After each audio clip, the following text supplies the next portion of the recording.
hidup selalu meninggalkan jejak untuk dipelajari. Dari perilaku makhluk kecil hingga kisah perjalanan manusia, setiap langkah menyimpan inspirasi. Mari kita telusuri bersama dan temukan makna di balik cara hidup yang sederhana.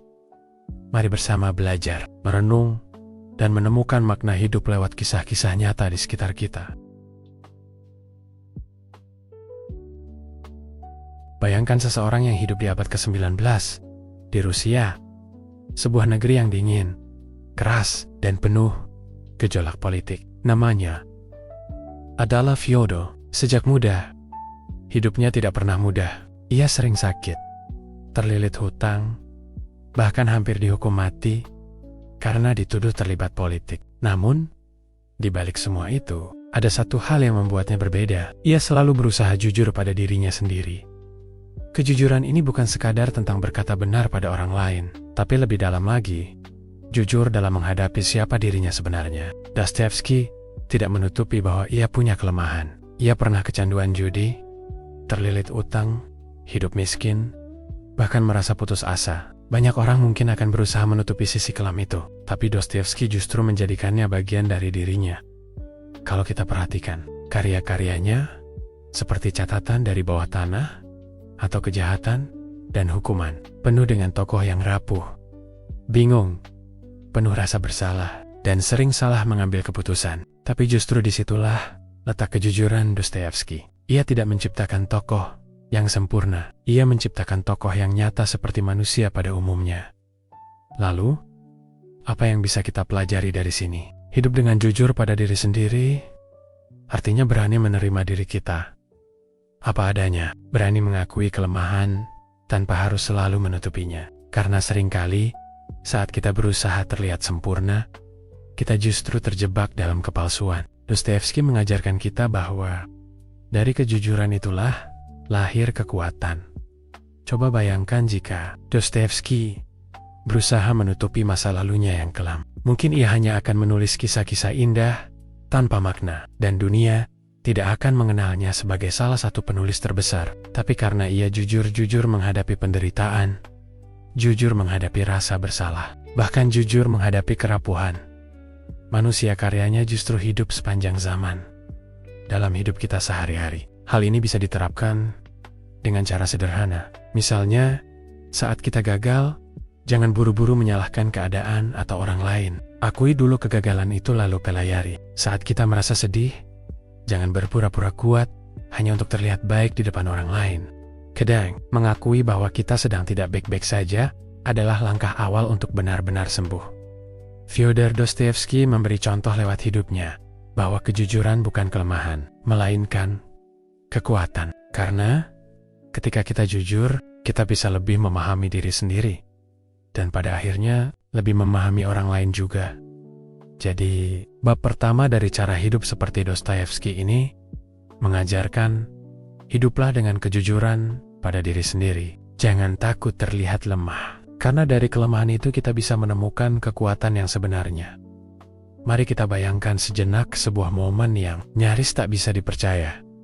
Seorang pria muda bernama Fyodor Dostoyevsky berdiri di hadapan regu tembak, tangannya terikat, wajahnya pucat. Ia baru saja divonis mati karena dianggap melawan pemerintah Rusia. Hari itu, dingin lengket kelebu, dan kematian terasa begitu dekat. Beberapa menit sebelum peluru menembus tubuhnya, tiba-tiba datang perintah baru.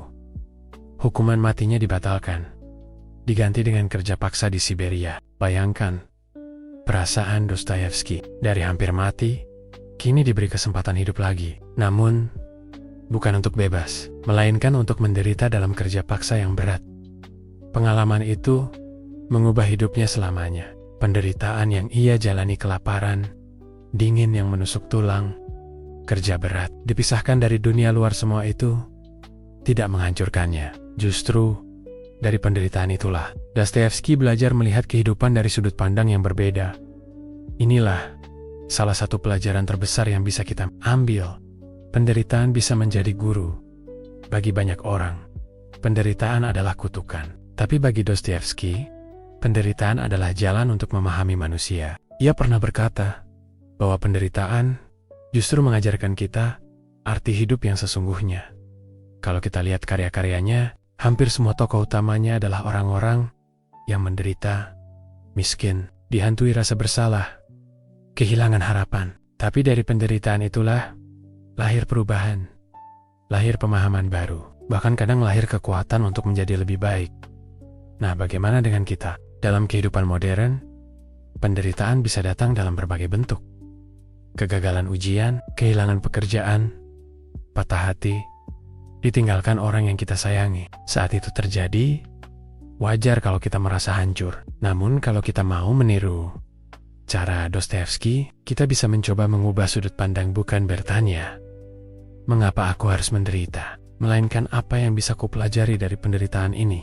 Misalnya, kegagalan bisa mengajarkan kita untuk lebih tekun. Kehilangan bisa membuat kita lebih menghargai waktu bersama orang yang kita cintai. Rasa sakit bisa membuka hati kita untuk lebih berempati kepada orang lain. Dostoyevsky menunjukkan bahwa penderitaan tidak selamanya buruk. Kadang justru di sanalah kita menemukan jati diri. Sama seperti logam yang ditempa api hingga menjadi kuat. Manusia pun ditempa oleh penderitaan agar menjadi lebih bijaksana. Jadi, bab kedua dari cara hidup ala Dostoyevsky ini mengajarkan kita, jangan hanya melihat penderitaan sebagai beban. Jadikan penderitaan sebagai guru yang menunjukkan siapa kita sebenarnya dan bagaimana kita bisa menjadi lebih kuat. Bayangkan sejenak, Anda hidup di abad ke-19, di Rusia yang penuh ketidakpastian, hidup miskin, sering sakit, bahkan hampir mati di depan regu tembak. Di tengah semua itu, satu pertanyaan terus menghantui Fyodor Dostoyevsky, untuk apa manusia hidup? Pertanyaan ini bukan sekadar teori filsafat. Bagi Dostoyevsky, pertanyaan ini nyata, menyentuh kehidupan sehari-harinya. Ia pernah kehilangan segalanya, merasakan pahitnya di penjara, hingga terlilit hutang besar karena kecanduan judi. Semua itu membuatnya merenung. Apakah hidup ini hanya tentang bertahan, bekerja, lalu mati? Atau ada sesuatu yang lebih dalam? Dari kegelisahan itulah lahir karya-karyanya yang terkenal. Dalam kejahatan dan hukuman, tokoh Raskolnikov bergulat dengan rasa bersalah dan mencari arti hidup setelah melakukan dosa besar. Dalam The Brothers Karamazov, ia menggambarkan pertarungan batin manusia antara iman dan keraguan, antara cinta dan kebencian. Semua itu adalah refleksi dari pencarian Dostoyevsky sendiri terhadap makna hidup. Nah, apa yang bisa kita pelajari? Mencari makna hidup bukan berarti kita harus menemukan jawaban instan. Dostoyevsky mengajarkan bahwa proses pencarian itu sendiri sudah penting. Ia percaya bahwa manusia tidak bisa hidup hanya untuk mengejar kesenangan sesaat atau harta semata. Tanpa makna, hidup terasa kosong. Coba kita lihat kehidupan sekarang. Banyak orang punya uang, punya pekerjaan, bahkan punya segalanya, tapi tetap merasa hampa. Kenapa? Karena mereka belum menemukan makna di balik semua aktivitas itu. Makna tidak selalu besar dan agung. Kadang ia ada di hal-hal sederhana, merawat keluarga, membantu orang lain, atau sekadar berkarya dengan sepenuh hati. Bagi Dostoyevsky, makna hidup juga erat hubungannya dengan penderitaan. Ia percaya bahwa penderitaan bisa membuka jalan untuk menemukan tujuan yang lebih dalam. Misalnya, saat kita sakit, kita jadi lebih menghargai kesehatan. Saat kita kehilangan, kita belajar arti cinta. Penderitaan memberi kita alasan untuk bertanya, dan pertanyaan itulah yang menuntun kita pada makna. Jadi, bagaimana cara menerapkan pelajaran ini? Kita bisa mulai dengan bertanya pada diri sendiri, untuk apa aku menjalani hidup ini? Apa yang membuatku rela bangun setiap pagi? Bahkan ketika hidup terasa berat, jawaban dari pertanyaan itu bisa berbeda-beda bagi setiap orang. Tapi ketika kita menemukannya, hidup jadi lebih terarah.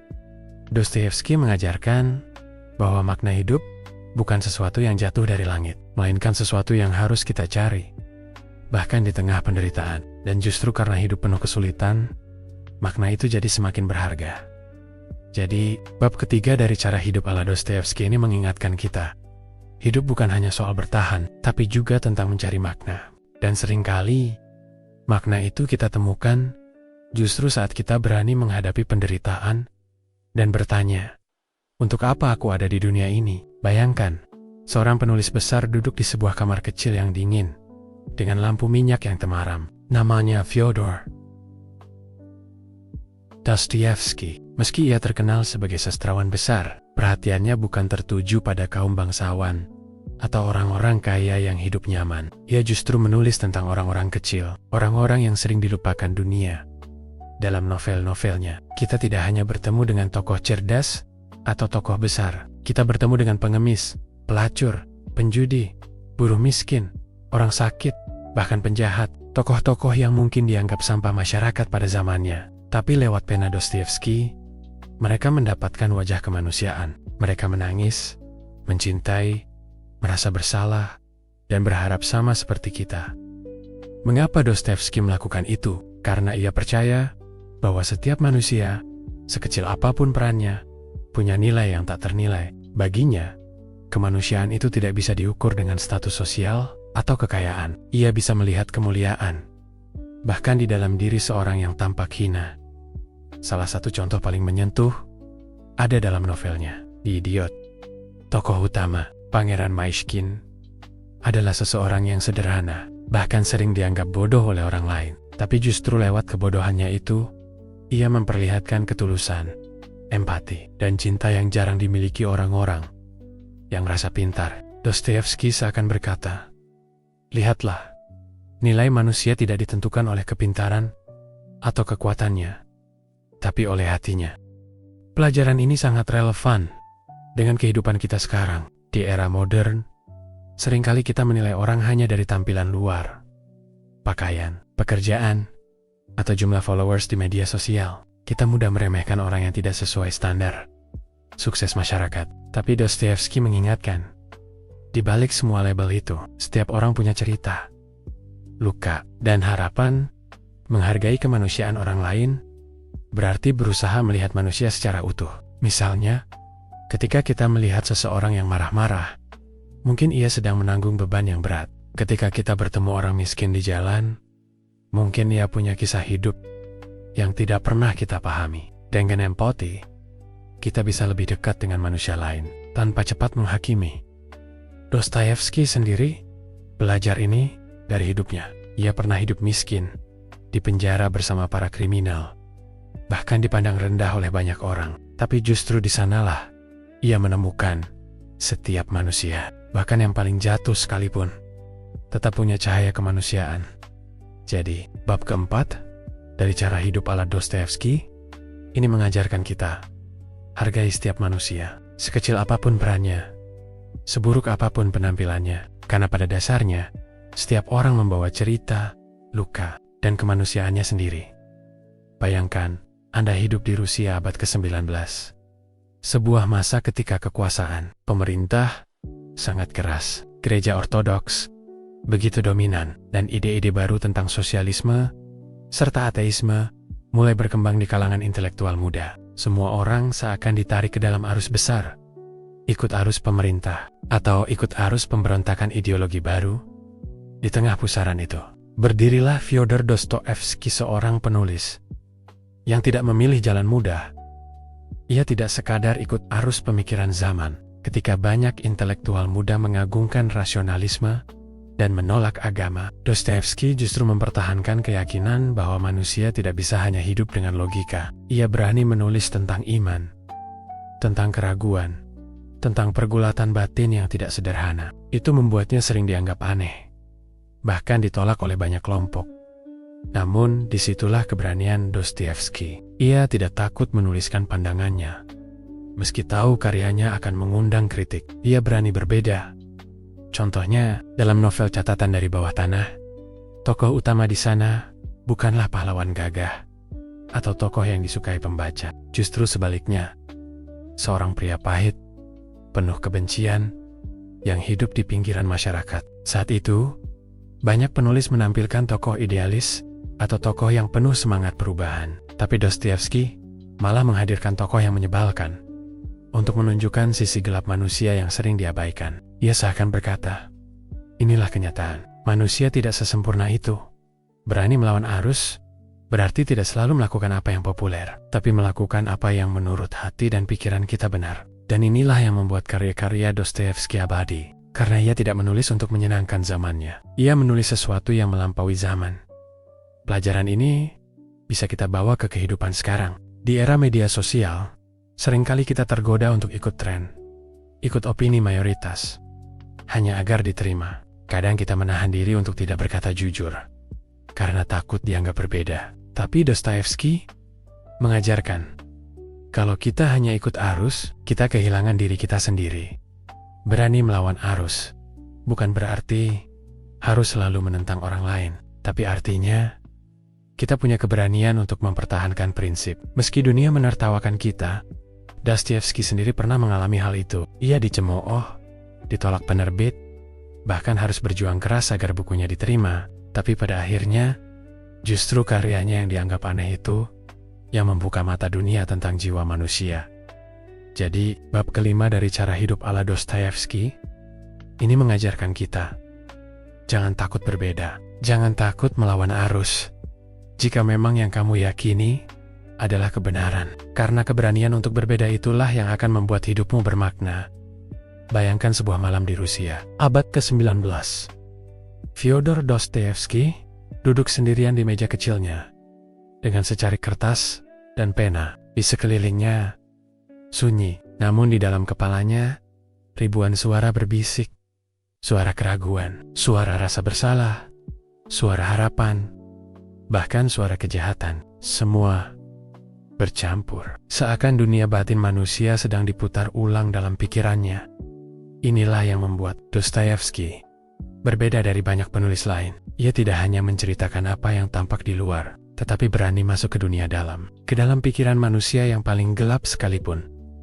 Dalam novel Kejahatan dan Hukuman, tokoh Raskolnikov bukan hanya melakukan pembunuhan, tapi juga tenggelam dalam perasaan bersalah yang menyiksa. Pembaca diajak masuk ke kepalanya, merasakan bagaimana pikiran bisa jadi penjara yang lebih menakutkan daripada sel besi, atau dalam catatan dari bawah tanah. Dostoyevsky menghadirkan seorang pria yang hidup dalam kontradiksi. Ia benci pada orang lain, tapi sekaligus ingin diperhatikan. Ia tahu dirinya lemah, tapi justru bangga dengan kelemahannya. Tokoh ini menunjukkan betapa rumitnya pikiran manusia dan betapa kita sering bersembunyi di balik logika untuk menutupi luka batin kita. Mengapa Dostoyevsky begitu tertarik menyelami pikiran manusia? Karena ia percaya bahwa di sanalah kebenaran sejati manusia tersembunyi. Tindakan hanya hasil akhir, sumbernya ada di dalam pikiran, perasaan, dan pergulatan batin. Pelajaran ini sangat relevan dengan kehidupan kita sekarang. Kita sering sibuk memperhatikan dunia luar.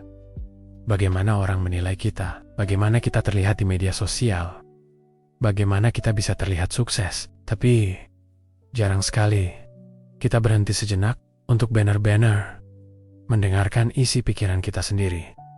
Padahal menyelami pikiran bisa jadi kunci untuk mengenal diri. Kadang kita marah, tapi tidak tahu kenapa. Kadang kita cemas, tapi tidak pernah mencari akar kecemasan itu. Dostoyevsky mengajarkan kita untuk berani masuk ke dalam, meski rasanya menakutkan, karena dari sanalah kita bisa menemukan jawaban. Tentu saja, menyelami pikiran tidak selalu nyaman. Sama seperti tokoh-tokoh Dostoyevsky, kita mungkin menemukan sisi gelap dalam diri sendiri. Rasa iri, kesombongan, atau keinginan yang kita anggap salah. Tapi justru dengan menyadarinya, kita bisa belajar memahami diri, bukan menutupinya dengan kepalsuan. Dostoyevsky ingin menunjukkan bahwa manusia adalah makhluk yang kompleks. Kita bisa penuh kasih, tapi juga bisa kejam. Kita bisa jujur, tapi juga bisa munafik. Dan semua kontradiksi itu hidup dalam pikiran kita. Jadi, bab ke-6 dari cara hidup ala Dostoyevsky mengajarkan, jangan takut menyelami pikiranmu sendiri. Meski penuh kerumitan dan sisi gelap, justru di sanalah letak kejujuran tentang siapa dirimu sebenarnya. Bayangkan, Anda hidup dalam penderitaan yang tiada henti, hampir dihukum mati, kemudian diasingkan ke Siberia untuk kerja paksa bertahun-tahun. Hidup miskin, terlilit hutang, dan tubuh sering sakit-sakitan. Itulah kehidupan Fyodor Dostoyevsky. Pertanyaannya sederhana. Bagaimana ia bisa tetap bertahan? Jawabannya adalah spiritualitas iman dan harapan yang ia pegang. Meski hidupnya penuh keraguan, Dostoyevsky bukanlah orang yang sejak awal teguh beriman tanpa goyah. Justru sebaliknya, hidupnya dipenuhi pertanyaan besar. Mengapa manusia harus menderita? Jika Tuhan ada, mengapa ada kejahatan? Apakah manusia bisa hidup hanya dengan logika tanpa iman? Pertanyaan-pertanyaan ini sering menghantuinya, bahkan membuatnya gelisah sepanjang hidup. Namun di balik keraguan itu, Dostoyevsky menemukan sesuatu. Spiritualitas bukanlah tentang tidak pernah ragu, tapi tentang berani mencari harapan meski dirundung keraguan. Dalam novel The Brothers Karamazov, ada seorang tokoh bernama Alyosha, seorang biarawan muda yang penuh kasih. Ia digambarkan sebagai sosok yang lembut, penuh iman, dan percaya pada kebaikan manusia. Tokoh ini adalah simbol bahwa meski dunia keras dan penuh dosa, manusia tetap bisa menemukan kekuatan dalam spiritualitas. Bagi Dostoyevsky, iman bukan sekadar dogma atau aturan agama. Iman adalah tempat bertahan ketika logika manusia sudah tidak sanggup menjawab penderitaan hidup. Baginya, iman memberikan harapan, bahkan di titik paling gelap. Pelajaran ini sangat relevan untuk kita. Dalam hidup modern, banyak orang terjebak pada logika. Semua harus bisa dijelaskan. Semua harus masuk akal. Tapi ketika kita menghadapi hal-hal yang tak bisa dijelaskan, kehilangan orang tercinta, musibah yang datang tiba-tiba, logika seringkali tidak cukup. Di saat seperti itulah, spiritualitas bisa menjadi sandaran. Spiritualitas tidak harus selalu berbentuk ritual besar. Bisa sesederhana rasa syukur setiap pagi, doa kecil sebelum tidur, atau sekadar keyakinan bahwa hidup ini punya arti, meski kita belum sepenuhnya mengerti. Dostoyevsky menemukan kekuatan besar dalam spiritualitasnya. Meski sering goyah, ia tidak pernah benar-benar meninggalkan iman. Dan mungkin itulah yang membuatnya mampu menulis karya-karya besar yang dalam dan penuh harapan, meski lahir dari penderitaan. Jadi, bab ke-7 dari cara hidup ala Dostoyevsky ini mengajarkan kita, spiritualitas adalah kekuatan yang bisa menuntun kita melewati penderitaan. Bukan berarti kita harus selalu yakin tanpa keraguan, tapi berani mencari harapan meski dunia terasa gelap.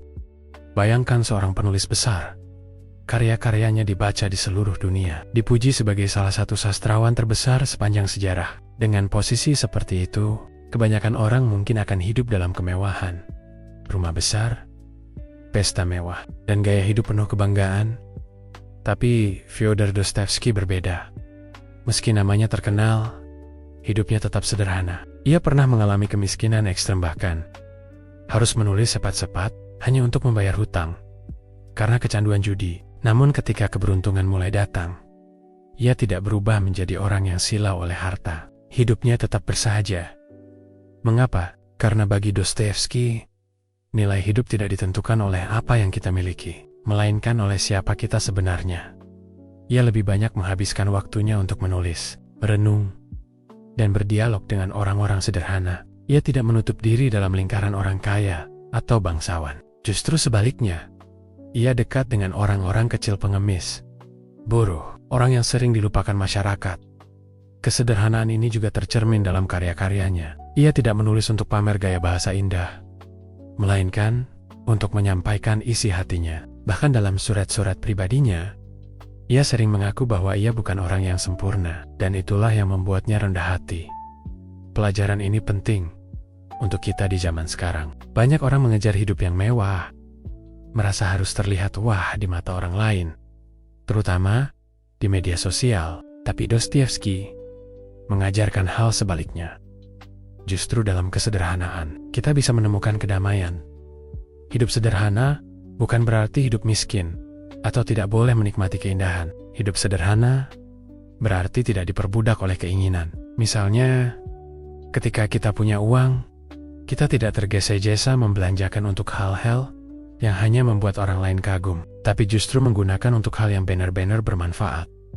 Dan rendah hati berarti menyadari bahwa kita semua sama-sama manusia. Tidak peduli seberapa pintar, kaya, atau sukses kita, tetap ada sisi lemah dalam diri kita. Dostoyevsky tahu betul hal ini, karena ia sendiri sering jatuh, salah langkah, bahkan gagal. Tapi ia tidak menyombongkan dirinya sebagai orang suci. Ia hanya manusia biasa, yang kebetulan dianugerahi kemampuan menulis.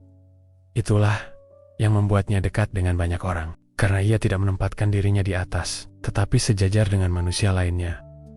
Jadi, bab ke-8 dari cara hidup ala Dostoyevsky mengajarkan kita, hiduplah sederhana dan tetaplah rendah hati. Karena kebesaran sejati bukanlah tentang seberapa banyak yang kita miliki, tetapi seberapa tulus kita menjalani hidup.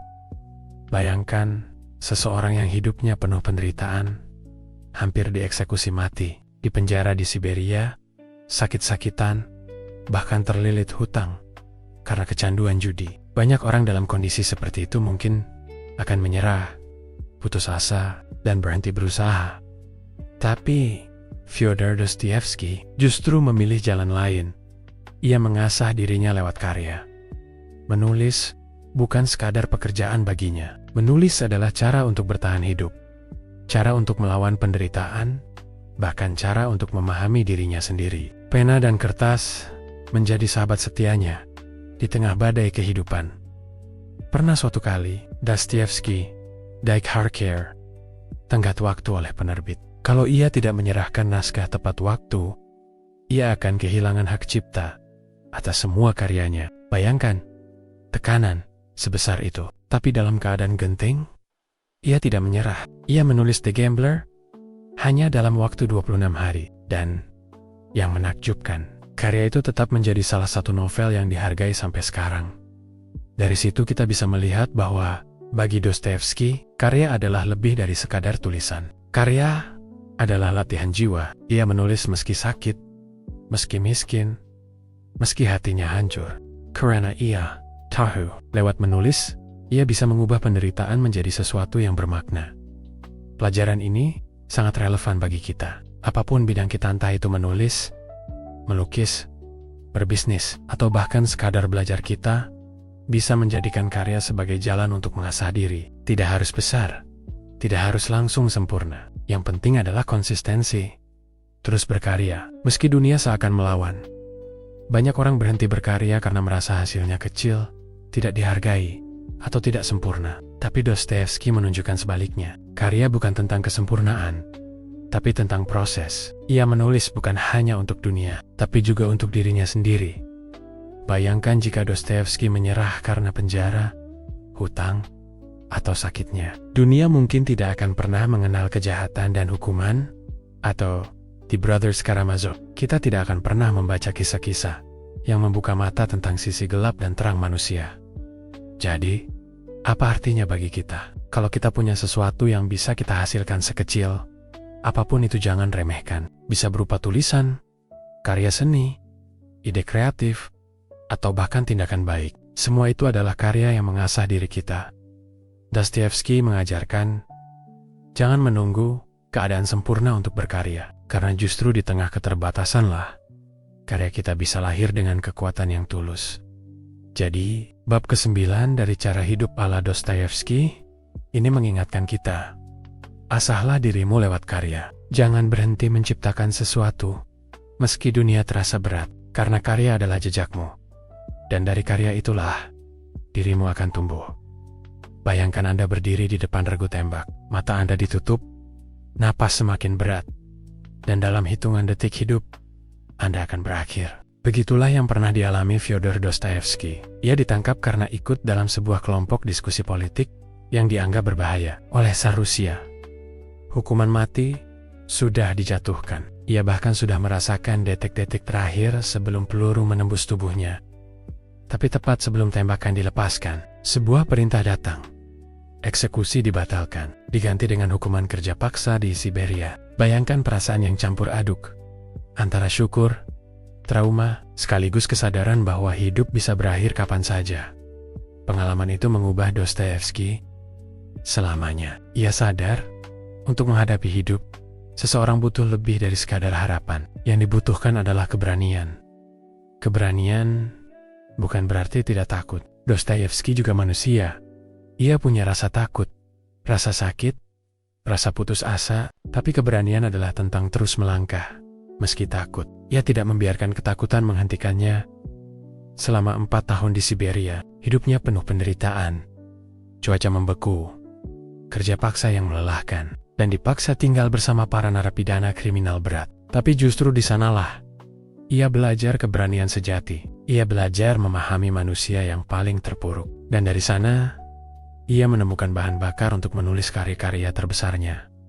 Bagi Dostoyevsky, keberanian adalah menerima kenyataan hidup, seburuk apapun itu, lalu tetap memilih untuk bangkit. Ketika ia sakit, ia tetap menulis. Ketika terlilit hutang, ia tetap berkarya. Ketika hidupnya hancur berantakan, ia tetap mencari makna.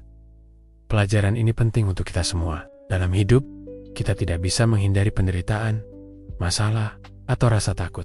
Tapi kita bisa memilih bagaimana menghadapinya. Apakah kita akan lari, menyerah, atau justru berani berdiri dan melangkah? Dostoyevsky mengajarkan, keberanian bukan soal menjadi pahlawan besar, tapi soal menghadapi hari demi hari dengan tekad. Keberanian bisa sesederhana bangun pagi, meski hati sedang berat, mencoba lagi setelah gagal, atau tetap percaya, meski dunia terlihat gelap. Dan mungkin inilah warisan terbesar dari Dostoyevsky. Ia bukan hanya seorang penulis, tapi seorang pejuang yang menunjukkan bahwa hidup, seberat apapun, tetap bisa dijalani dengan keberanian. Jadi, bab terakhir dari cara hidup ala Dostoyevsky ini berpesan pada kita semua, hidup akan selalu penuh ujian, tapi keberanianlah yang membuat kita bisa bertahan, tumbuh, dan menemukan makna di balik semuanya.